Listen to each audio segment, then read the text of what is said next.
So I think we can now open up for public comments. I need to have the meeting speaking request.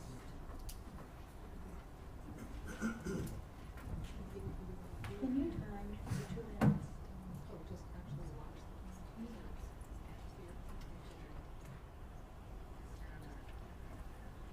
Okay.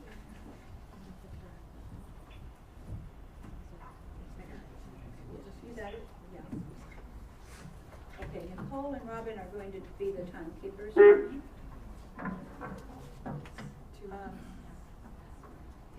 We're going to allow 2 minutes, and I'm going to call you in the order in which we received the speaking requests. So the first person on my agenda is Natasha Schimpf.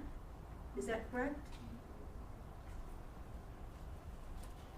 And Natasha, could you identify yourself when you into the microphone so we have that on the record? And you'll have 2 minutes, and they will. Can you give her like a 5-second, and then the gavel will come down? Okay. So please proceed. Natasha Schimpf. Basically, what I've listened to today, everything that Karen had said is not reality. I'm a foster parent for 4 years. You want to know what neglect is? This is my car when I was in a car accident because somebody else failed to yield. 4 paramedics arrived on the scene, Child's Help arrived on the scene, a police officer arrived on the scene, and everybody was okay. They checked us out, nobody went to the hospital. I was accused of medical neglect by Office of Licensing 6 months later when I read it for the very first time in my foster license renewal application denial notice.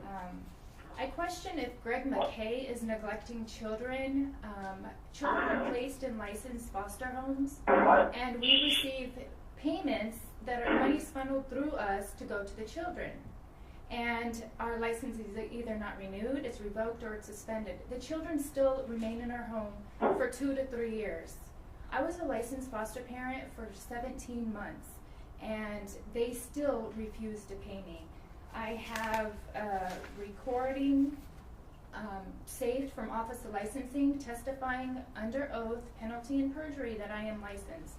And it's been 22 months. I've been working with the Ombudsman Citizen Aid, and they still refuse to pay me, but yet I still have 3 children under the age of 3. And I'm not the only foster parent that this is happening to. Basically, I grew up on a reservation for 18 years. I went to school, kindergarten through 12th grade, and I'm well aware of the Indian Child Welfare Act. So when an Indian child is placed in my home, I want to ensure that he keeps ties with his mother. And the mother served 10 months in jail. Visits were stopped in all prisons. The mother gets out. She wants me to adopt her child. The tribe and DCS agree that I can adopt the child. And then they change their mind, and they bypass the child's family, and they seek out another placement. And so, long story short, they conspired. And you want to talk about Foster Care Review Board? They report that the case manager, DCS, conspired and manipulates the courts. All their concerns and complaints are filed against my license. They're never ever filed in the juvenile court. Thank you. Thank you. We have that. Thank you.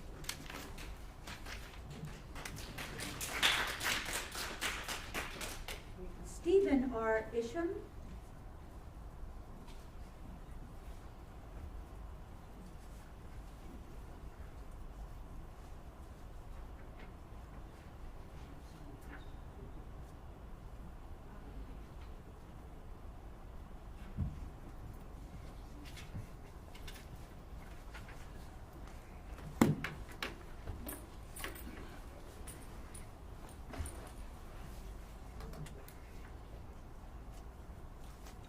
Good afternoon. My name is Steve Isham. I have 4 different... Stephen, if you just hold off till we get this circulated. Oh. So we're not using your time to That's good. pass the documents around. Okay, please begin. Okay. Issue number 1, case manager shortage. Case managers are budgeted for 1,406 employees. They actually have 1,104 actually filled. That means there's 302 case managers missing. At 25, which is the number that it was ideal or less, means 625 children will not get visited every 30 days and do a face-to-face for an hour like the law requires.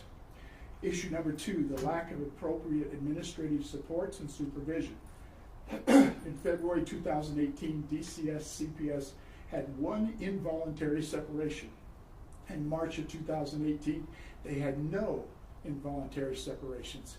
In a 59-day period, they had 1 involuntary separation. The average for the United States is 20 to 40% in that area. The optimal agency one is 10%, and yet we only fired 1 CPS worker. It is clearly evident that DCS CPS does not have the necessary skill sets within the middle and lower management to appropriately supervise its case manager employees. To blow away state and national statistics for involuntary separations demonstrates either lack of ability to properly supervise employees, manipulations of the data, or dishonesty at an unmatched degree. Issue number 3, missing children. The monthly operational report for March 2018 sets out a group of children, out-of-home foster care population, 0 to 17. February 2018, you guys had lost 256 children. They're gone. Where are they? Was there missing child reports provided to law enforcement? Were there Amber Alerts for any of them? And why not? 40% of the runaway children. Thank you. I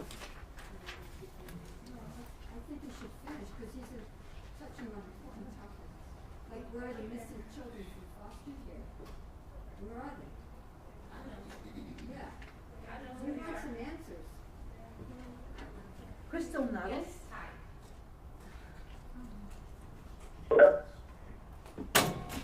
I am Kristen Null, and I am a ordained minister of the Gospel of Jesus Christ, and God knows where those children are. And I'm here to talk about God's point of view.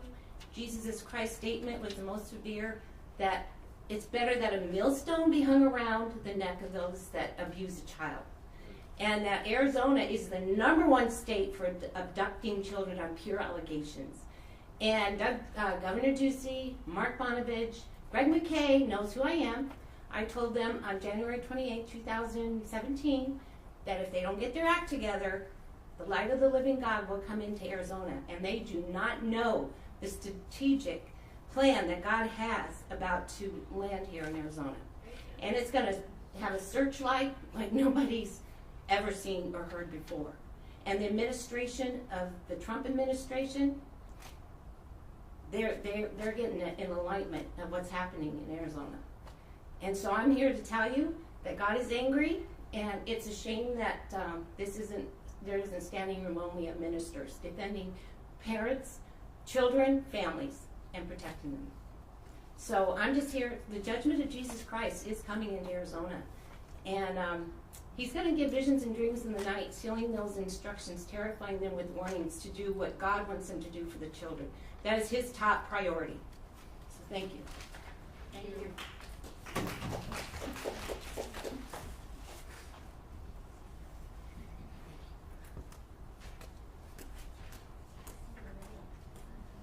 David Watson.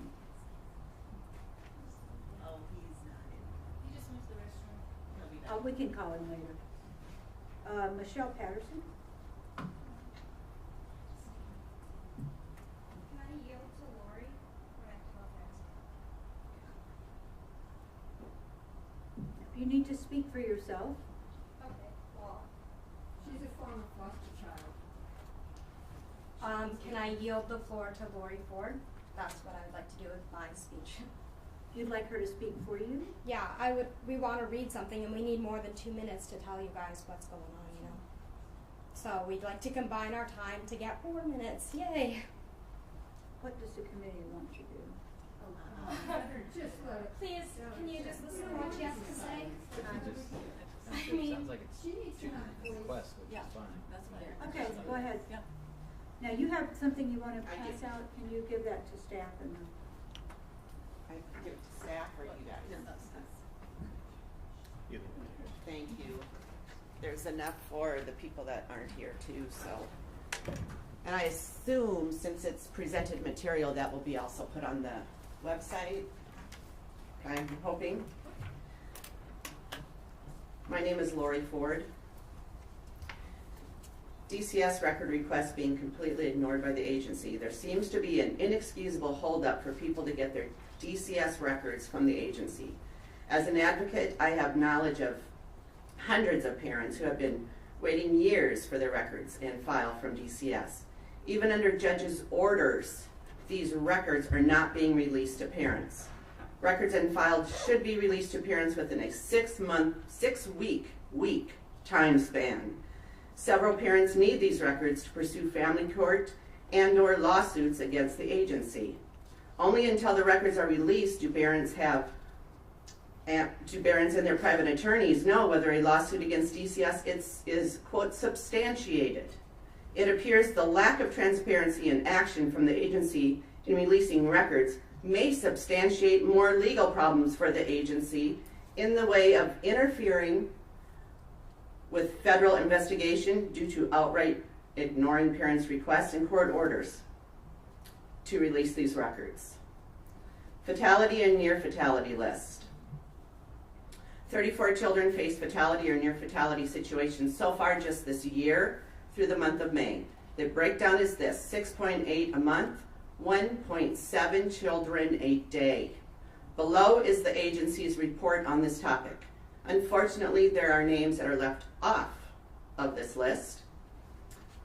One particular child, her name is Devaney. I'm asking you to Google medical kidnap Devaney, and you will read the horrific, flagrant torture that DCS inflicted upon this poor child. That is just one of the cases where DCS has ignored and prohibited parents from getting reports. Interesting as well is the gag orders that were placed on everyone involved in this case, from DCS whistleblower to the grandmother of this child and everyone in between. Attached is her near fatality report that should be on the list, but it isn't. I would like to know the reason it is not, and you should be demanding to know as representatives of this agency. Let's get into some RICO laws. Below you will see what the FBI considers chargeable RICO acts. Bribery. You either sign this or we will take your children. And then they take the children anyway. Mail fraud. Stating paperwork was mailed to parents, never was mailed. Sending paperwork to a different address other than that of the parents which they have on file. Money laundering. That's questionable. There are 455 contractors, maybe some laundering going on. Obstruction of justice. No due process, no warrants. DCS workers lying on forms, reports, and in court under oath. Holding back exculpatory evidence, refusing to release records to parents for potential lawsuits and or other court proceedings. I could go on and on. Drug trafficking. Children that are seized from family are put on medications. A favorite of DCS is a psychotropic meds. DCS causes severe trauma in children by seizing, then they prescribe. Some studies report up to 59% of children in foster care are put on these horrible life-altering drugs. Instead of helping pregnant mothers get off dope, they highly suggest, which is code for, or will take your baby when it's born, methadone. Babies born on methadone have a higher chance of complications, and it is much harder on the baby to withdraw from methadone than the dope the mother was on originally. Sexual exploitation of children. Devaney's case is a good example of. Okay, thank you. We have your written report. We're not going to be able to post anything with children's names on them. You guys know how to redact. Thank you.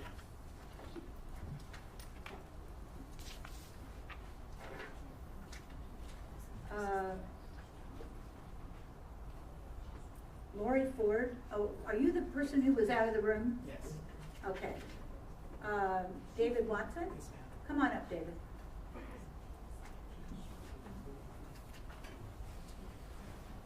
Okay, you have 2 minutes. Okay, what I wanted to talk about was, once again, Title 42. Anytime that you have a agency that is contracted with the government or with the federal government, you have to go by the statutes and the rules of the federal government for that program. One thing that the people want to see is the actual contract that is between DCS and the federal government, so we can clearly see what is happening and the expectations, and that is due to the people based on the 1946 Administrative Procedures Act. So if you're taking federal funds, you have to follow the Administrative Procedures Act of 1946, and we should be able to see the contracts that are in place, where all the money is going, and what trusts are set up between what agencies. And with that being said, if I can, I want to give the rest of my time to Lori Ford, if I may. Okay, this is the last time we're going to allow this. And how much time does he have left? 1 minute. Sexual exploitation of children. Devaney's case, her name has been changed. This is not her real name. Is a perfect example of ignoring parents and even their own transporters' pleas to investigate this to the end of this abuse of this little girl. Nothing was done about it. Her abuser had charges of drunk driving with her, and the agency told him not to do it again. Fraud Sham was arrested by FBI, ICE, and other federal entities on charges of running a pedophile ring.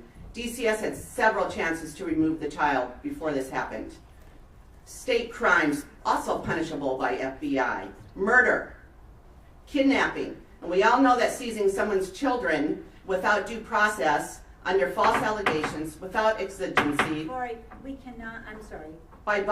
We cannot have you speaking children's names on the record. We really have to protect the confidentiality. That's not her real name. It is not her real name. You have provided documents with lists of children's names. It is not her real name. Well, no names. And the time's up. Our next speaker is Lori Ford. That's me. That's your, I'm sorry. Yay. The wrong, All right. I'm sorry. No, I'm sorry. So sorry, I made a mistake. Your time is up, Lori.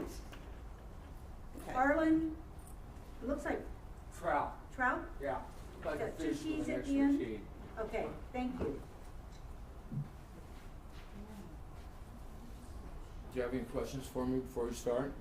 No, can you sit where just be sure the microphone's on wherever you're sitting. I was afraid the seat was Yeah. going to catch on fire.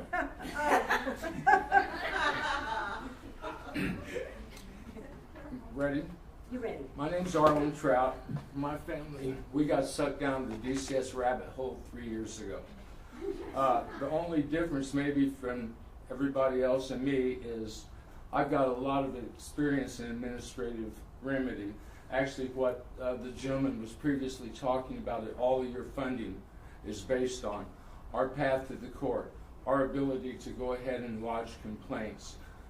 I was going to talk about the relationship with DCS and these JD courts, and try to explain to you from a level that I know a lot about why you're getting sued into bankruptcy, why the DCS is getting theirs sued into bankruptcy, why this is not just something that happened with CPS.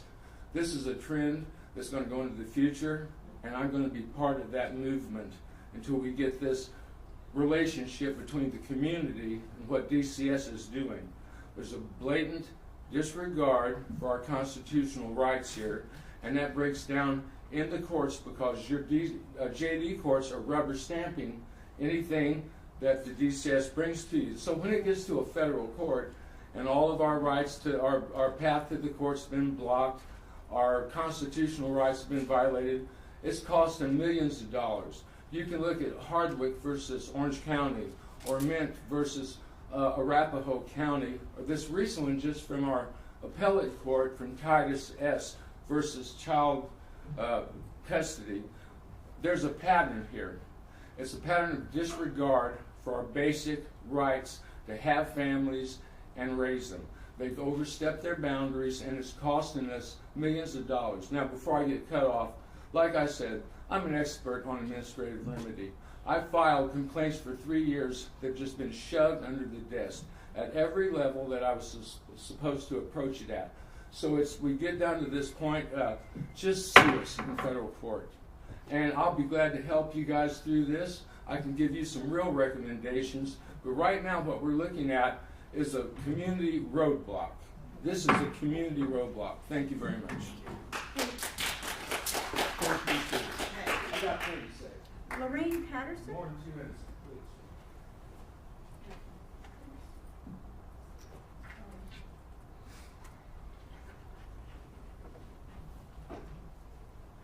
I did sue. I am still suing in Ninth Circuit. I sued Mesa also. Frank Mills did the whole lot of you. But Ninth Circuit did find that 5 CPS workers did violate my civil rights when they fabricated evidence against me, and that includes foster care review boards reports, because I was teaching 30 miles away, and I never even heard of this meeting, and they made up a whole meeting with me there with Judge McNally. They also found that, like he said in their ruling in April 2017, that we have constitutional rights and one is not to be lied about. And one way they lie is by repeating the untrue charges, like were lodged against me, that were unsubstantiated. They repeat them as true throughout the whole thing. They never say they were unfounded. And the attorneys appointed to parents, they are threatening me with false charges on my teaching licenses I've had since 1977, to threaten me to turn my daughter over to people arrested in a prostitution ring.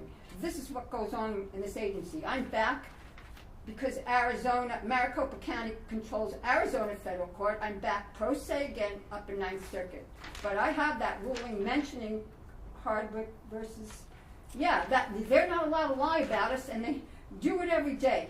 And you guys, you have your own minds. Law is based on what a reasonable person would know. You don't need to be competent to know the difference between lies and truth. You cannot just take information from this agency, because they literally fabricate the evidence so it fits Title IV-E funding, like that foster care review board meeting.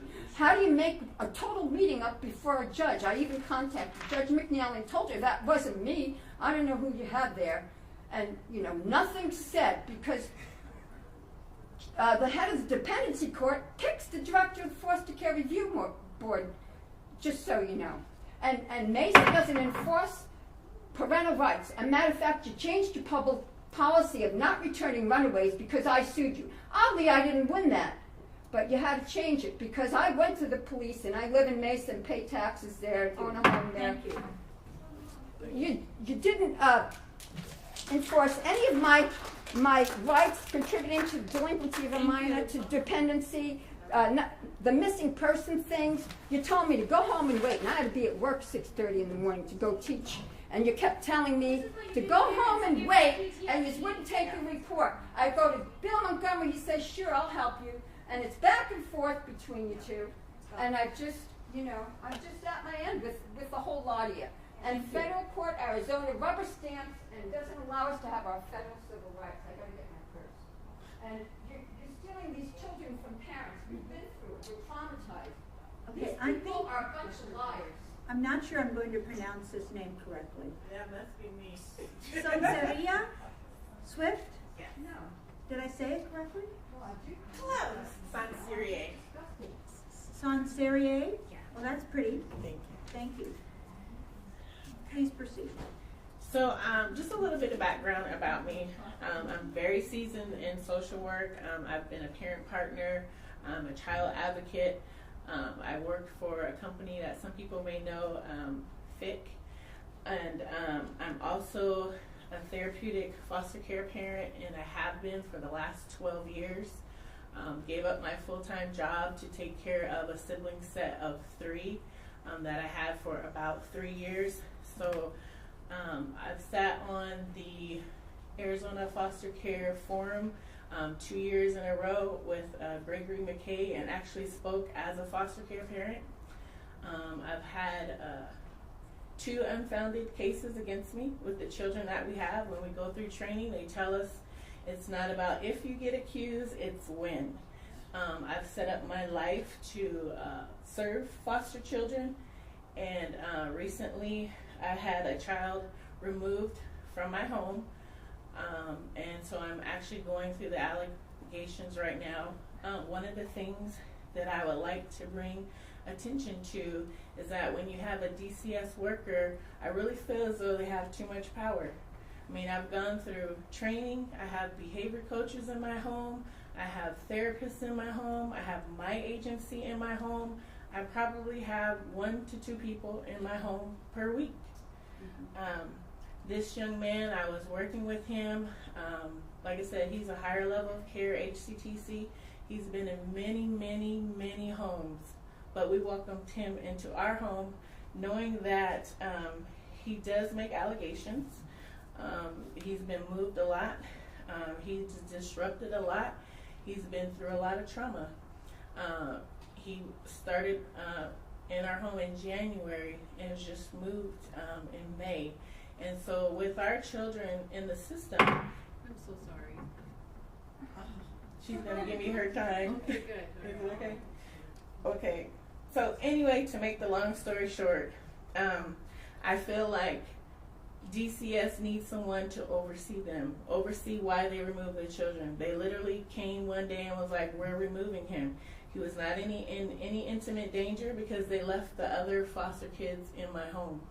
And so I just want to ask that DCS maybe put together a protocol to where they investigate foster parents separately because we are licensed, and maybe keep the child there prior to not removing them prior to the investigation, and then maybe have something to where they treat foster families different than a regular removal. Because like I said, we do have all of these people coming in and out of our home. It just take a phone call, go sit down with the therapist, see what this child's behaviors are at school, and all those types of things. So I just feel like DCS, one person has too much power. If this person doesn't like you for whatever reason, they pretty much throw you under the bus. I mean, I'm sitting here, that's my livelihood, that's how I take care of my family. I've dedicated myself to that, and I'm sitting here waiting 45 days to see if it's going to be substantiated or unsubstantiated. The claim was that my husband grabbed his arm, which he didn't do, which I was like, okay, well, he has outbursts or whatever. Even if that was a situation, they put it down as neglect so that they can actually remove him. He had a birthday coming up, he had a party set, and so he was really blending into our family well. He just went through a severance. This whole 12 years, I've never adopted a child. I have 12 children of my own. I let that DCS worker know, hey, I would like to adopt this little boy. And then the sad thing about it is the DCS worker that I had, he was only on this case for 1 week, but he was a previous worker that I had, I feel like, an agenda against me. Yeah. Okay, So thank I you. would like to. Thank you. Okay, Carla Johnson.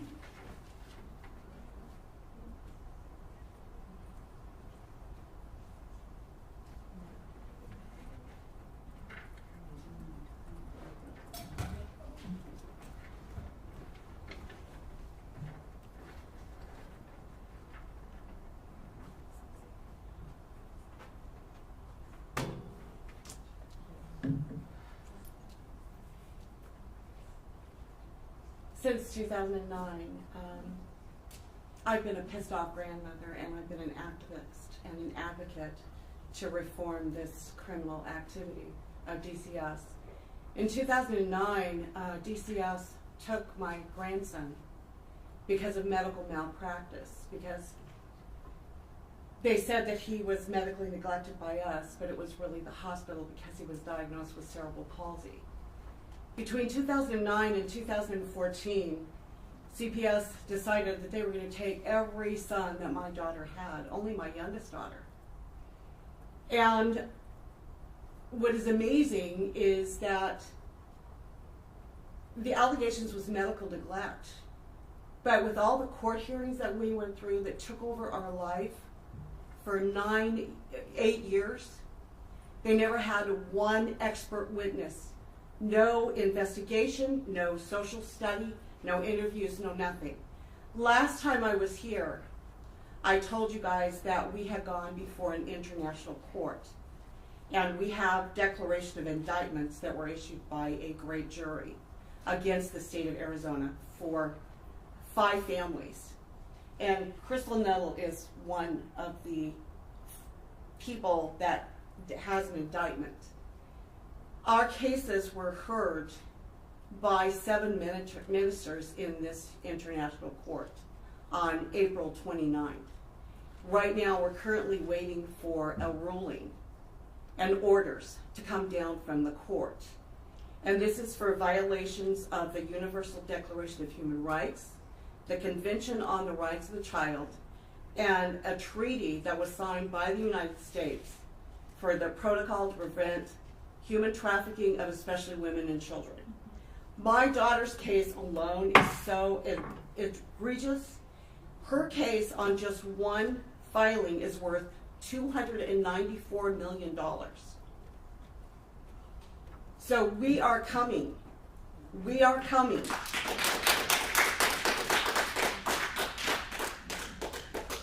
Melinda, okay, Melinda, M-A-L-I-N-D-A. Can you tell me your last name? I can't read it. May I relinquish my time to Lori so that she can finish her statement? It's very important. Shall we? She's had. We'd like to hear from you also. Yeah.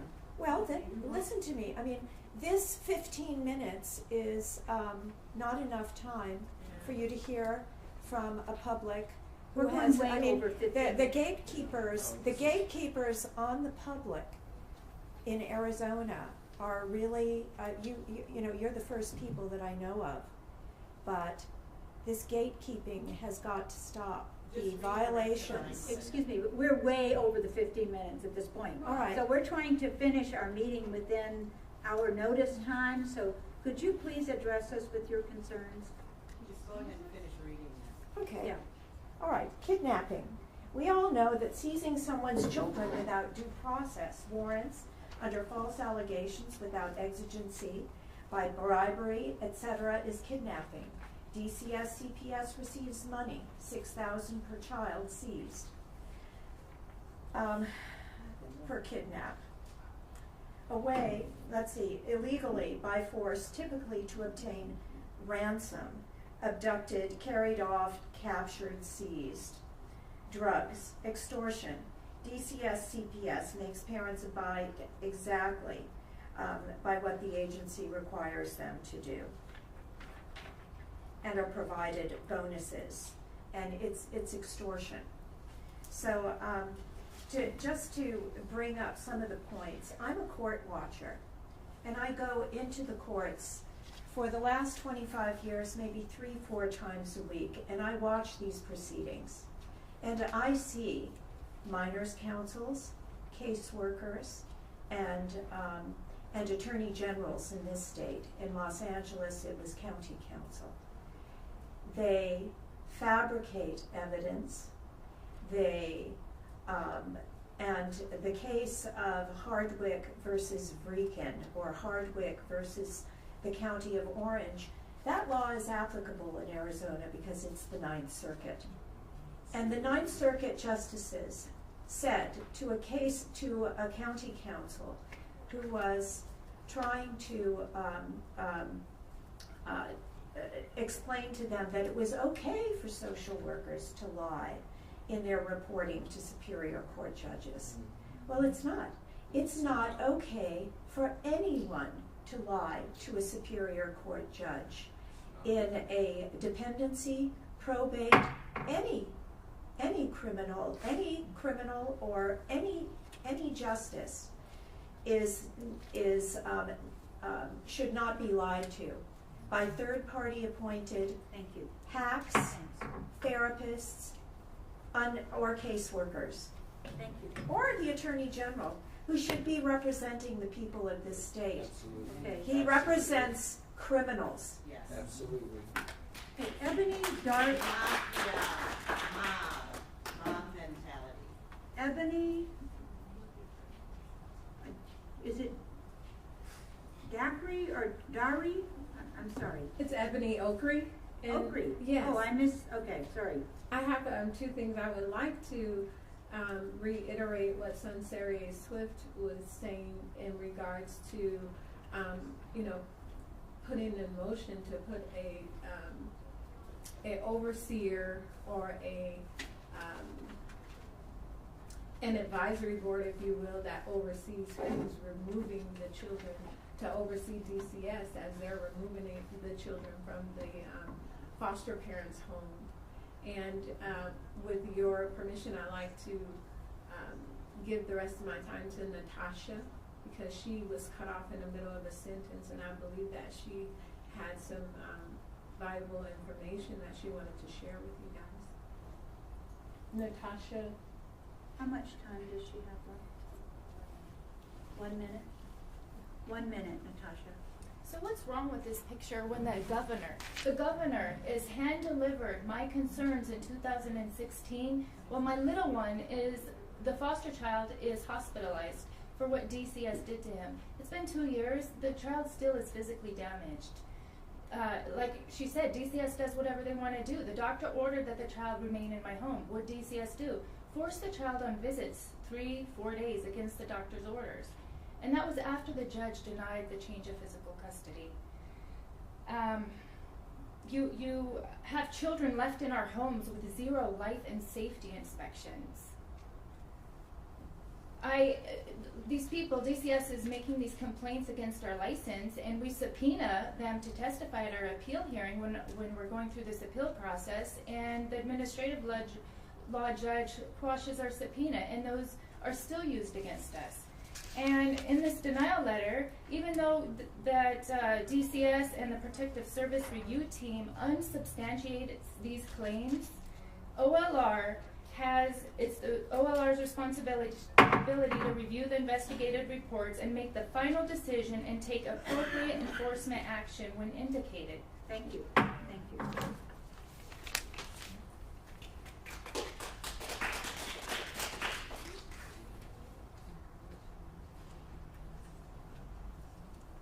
I would just like for you all who have raised complaints today to indicate by a show of hands if you have filed complaints with the ombudsman.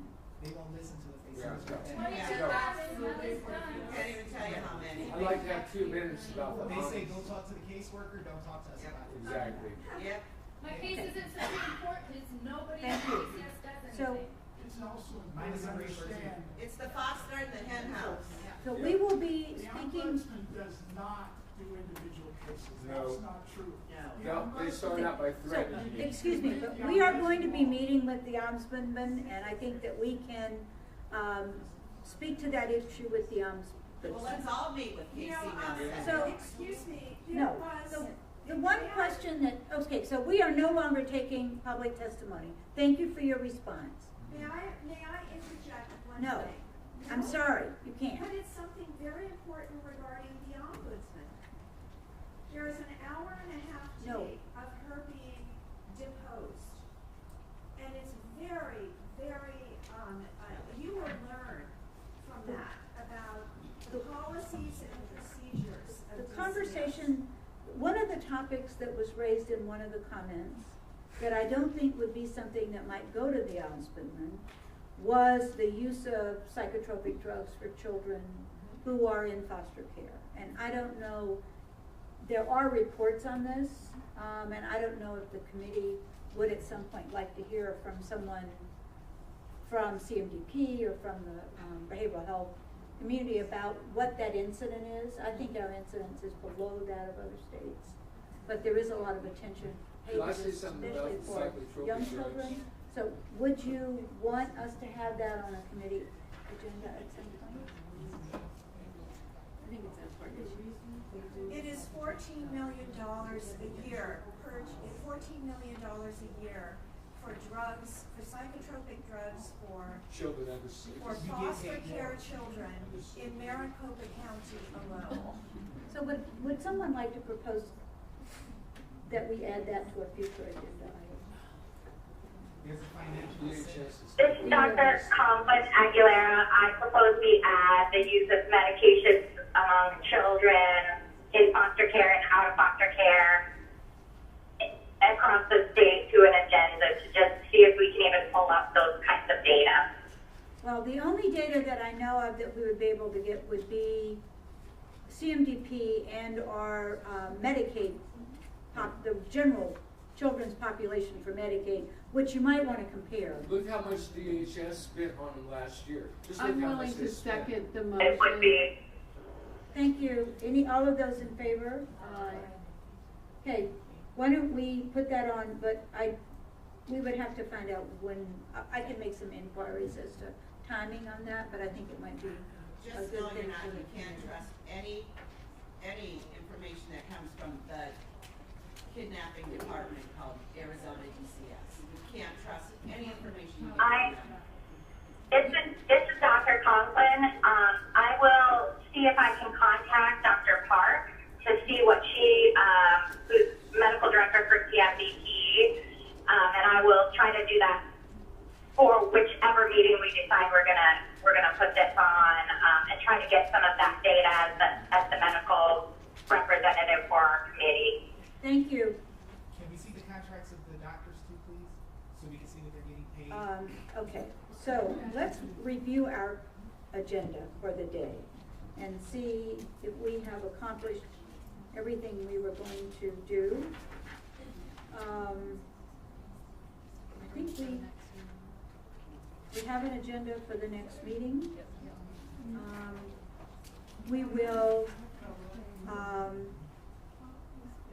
have to contact the subcommittee with regard to, Nicole, you and I will confer with regard to the report and then get something to the other folks. Okay. So any other items for the committee? Deb, Rita, any other concerns or issues for you all out there in telephone land? Not for me. Okay. No, not for me. Thank you. Thank you. All right, I would entertain a motion to adjourn. I'll put forward a motion to adjourn. Second. All those in favor, please say aye. Aye. Opposed? Aye. Aye. Thank you.